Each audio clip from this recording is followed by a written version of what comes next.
What's going on, guys? It's New York Prepper here. Welcome to another Prepper Classroom. And in this video, I'm going to give you guys an overview of SHTF neighborhood security. And this is the beginning of the series on neighborhood security that I'm doing. So this is the first video. It's an introduction. And welcome to the New York Prepper Classroom, okay? So here we're going to talk about Neighborhood Security 101. All right, that's the name of this class. So what is neighborhood security? All right, and what is SHTF? All right, SHTF means poop hitting the fan. All right, that means that the world is basically collapsed. All right, and the economy's collapsed. The rule of law is collapsed.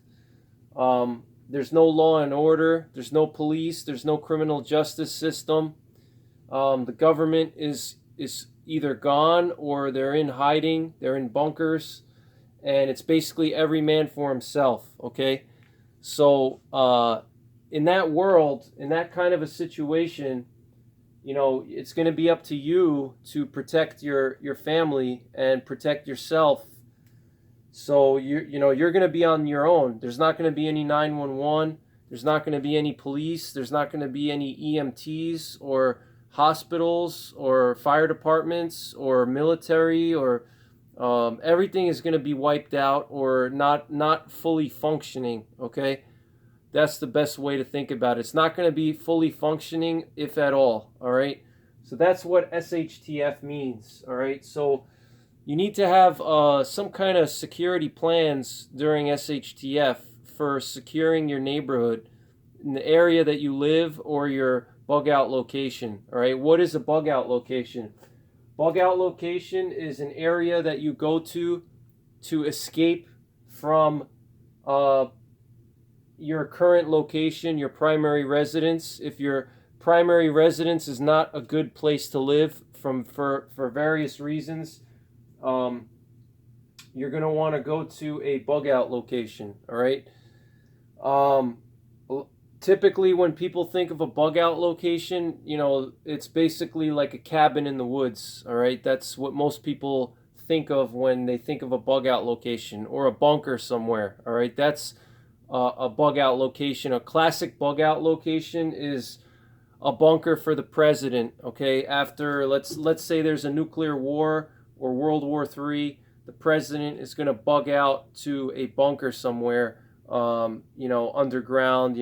There's multiple bunkers. That's a bug out location. So you want to consider possibly getting a bug out location or finding one, depending on where you live. If you live in a city or close to a city, you may want to think about getting a bug out location so you're not stuck, close to a city in a suburban area where there's limited resources, where there's other people that are going to turn into a threat to you.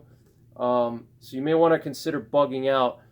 But, security is important, all right? You're going to have to secure your neighborhood where you live primarily or where you're bugging out to, all right?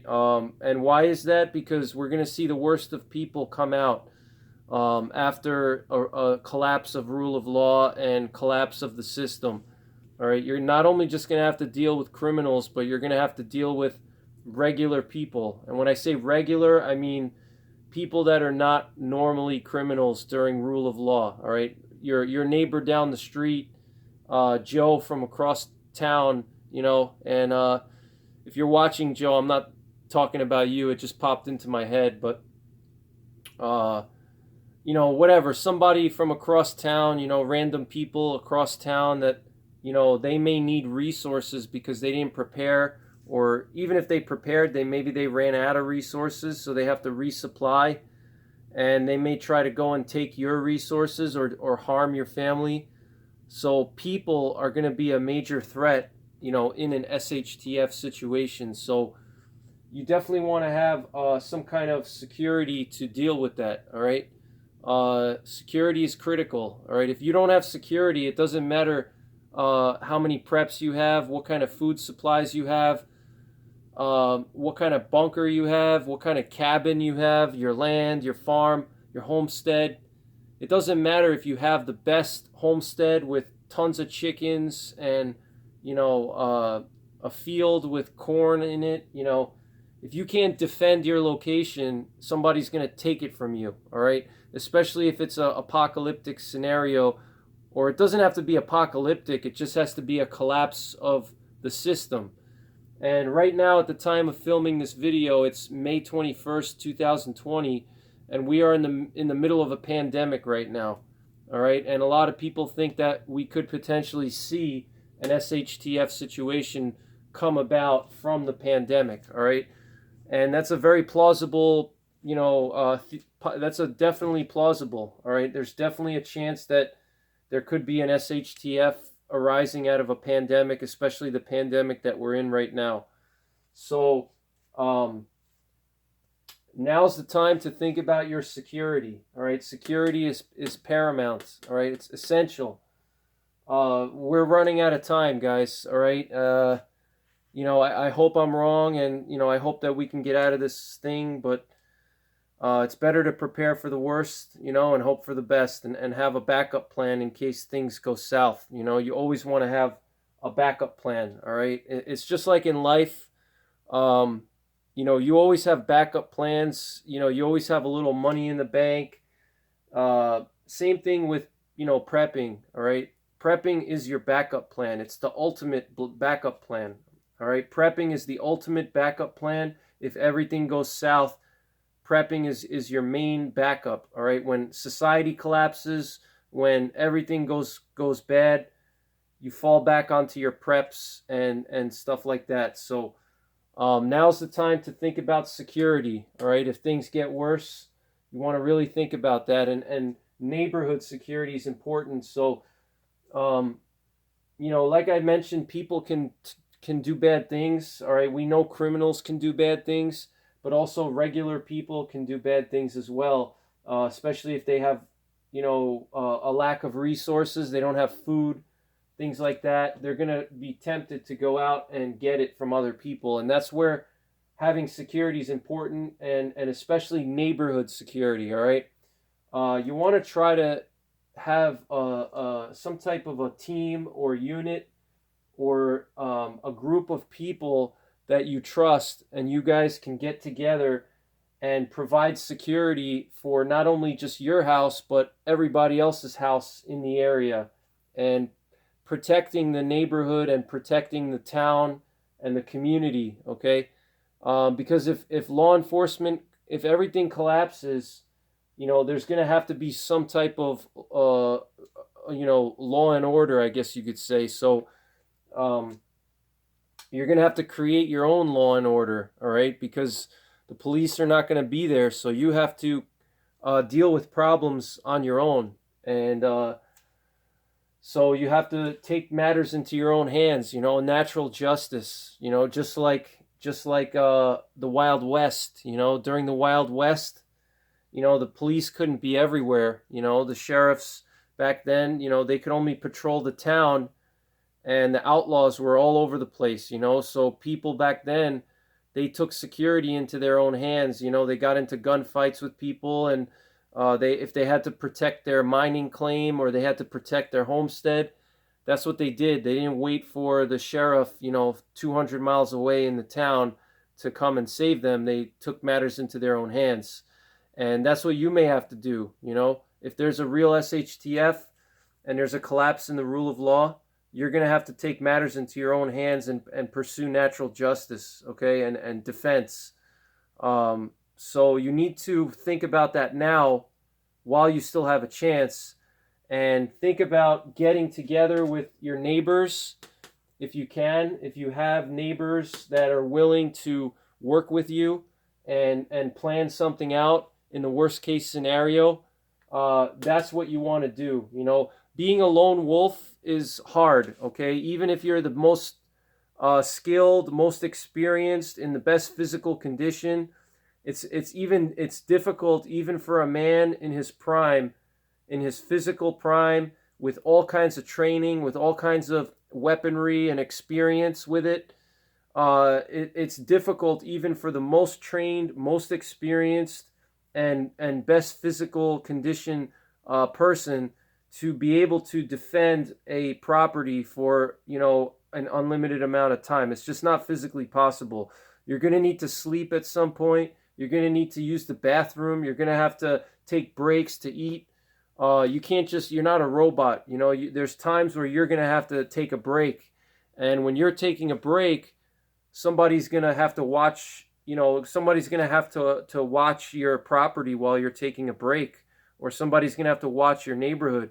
So, you know, you can't think that you're going to be able to defend your house by yourself. If you have to, you have to. You're going to have to do the best you can. If there's no alternatives and you can't get together with somebody to figure something out. But the ideal scenario is to get together with your neighbors and form some type of a team or small unit, and you guys can do security patrolling and you know, different security tactics in order to protect the community that you live in. All right, and that could be your immediate street or your immediate road that you live on. It could be your town. It could even be your county. All right, it's possible that your sheriff may deputize you. You know, people that the sheriff trusts may get deputized in situations like that. But so you want to get together with your neighbors, and even if they're not your immediate neighbors, let's say you live in a neighborhood that's not gun friendly, and let's say 75% of your neighbors are not gun friendly. You can still talk to them about forming some kind of a group. So this way, if things get bad, you guys can help each other out. And people have different skill sets, you know. So like, let's say one guy is a contractor and he's got heavy equipment. That's very useful if there's a power outage or trees fall down, you know. Or another guy may be a doctor, you know. Like in my area, my neighborhood, I have a doctor that lives here. He's got his own, you know, he's got a doctor's office in town, and so it's good to have a medical person, you know, and there's all kinds of different people, and you guys can use each other's skill sets to help each other out, okay? Because when society collapses, you're not going to have all these institutions anymore.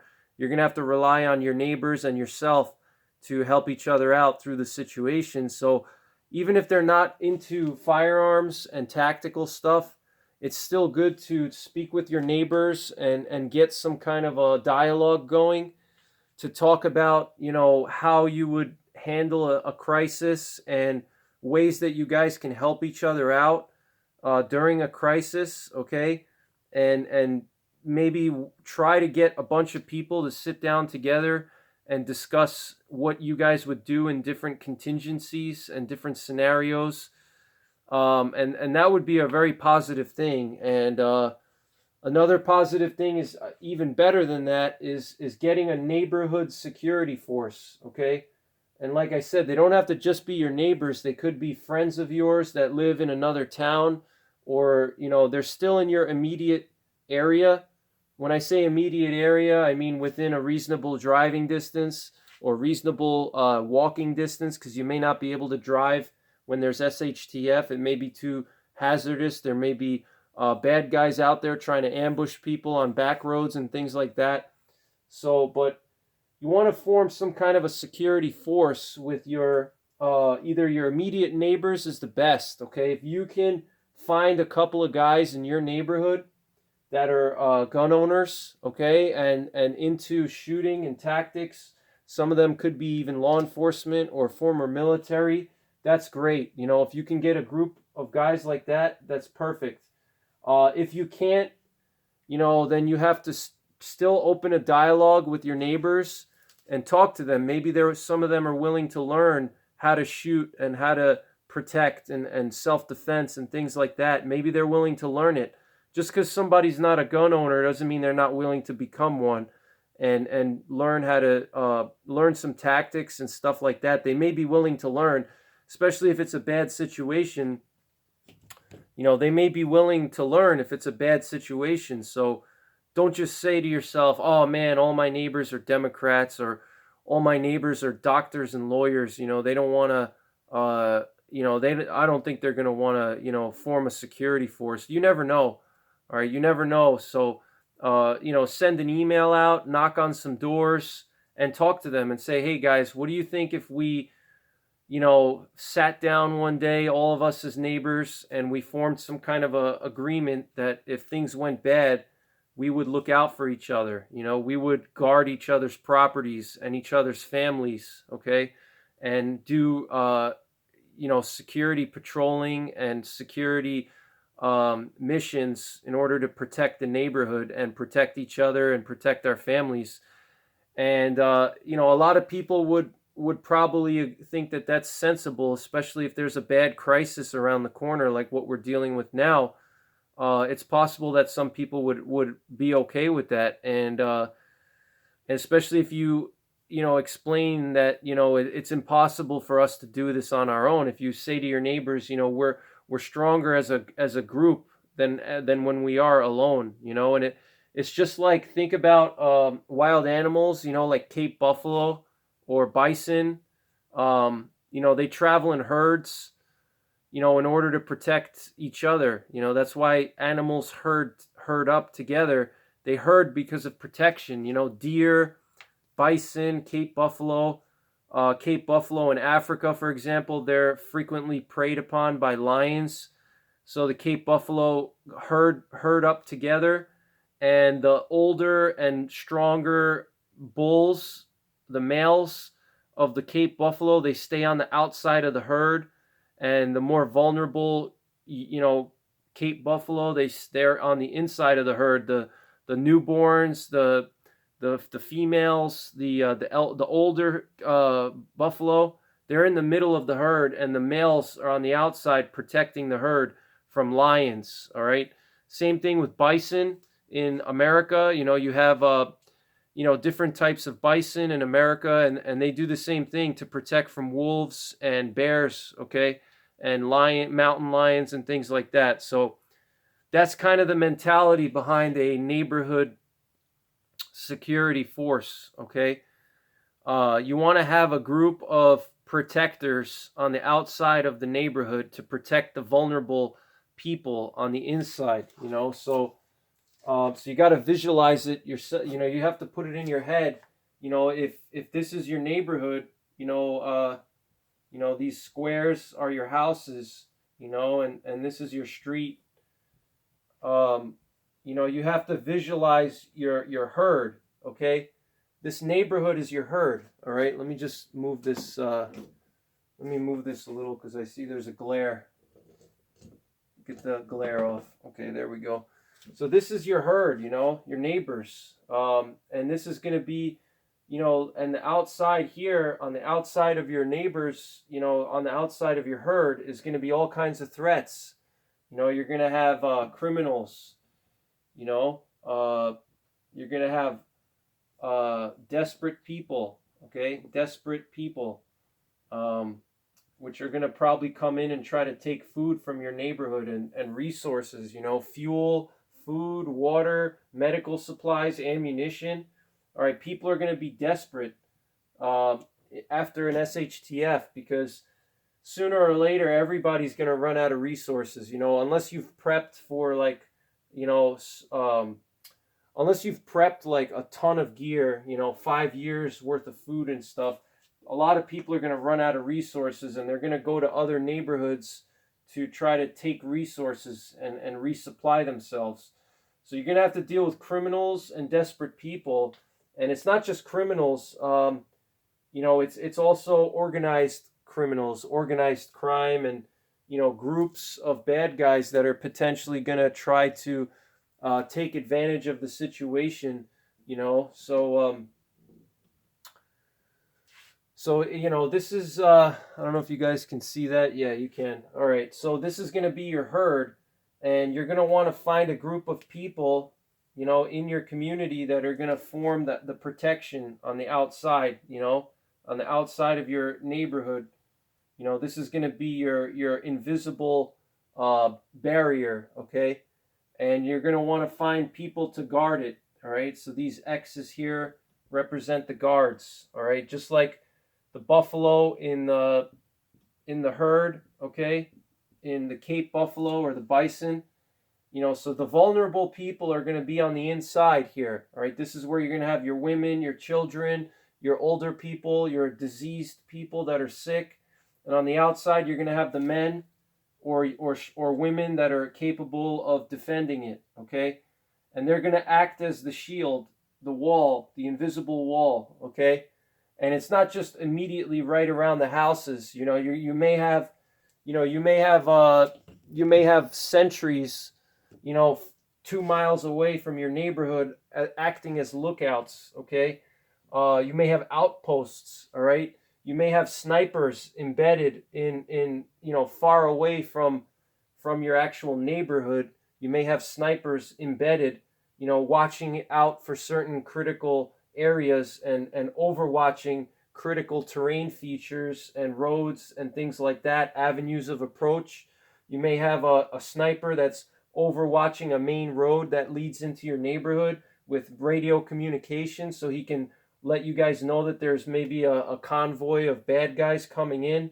You may have recon patrols that are constantly reconning around the neighborhood, all right, like further out from the immediate surroundings. You're going to have also, so you're going to have your snipers, your recon, you're going to have your sentries, your outposts, and they're going to be positioned away from the immediate perimeter, and they're going to be on the lookout for any invading force, and they're going to be the first guys to respond to any invasion. Okay, and then you're going to have your closer up defense here. You're going to have your defensive elements closer embedded into the actual neighborhood itself. And also inside of the actual homes and buildings that you guys are controlling. All right, that's going to be your security force. And this is absolutely essential. All right, this is essential for if you really want to protect your community. You need to have a variety of different tactics. You need to have guys embedded into the neighborhood itself, inside of the homes. You're going to have guys on the perimeter, patrolling the perimeter constantly.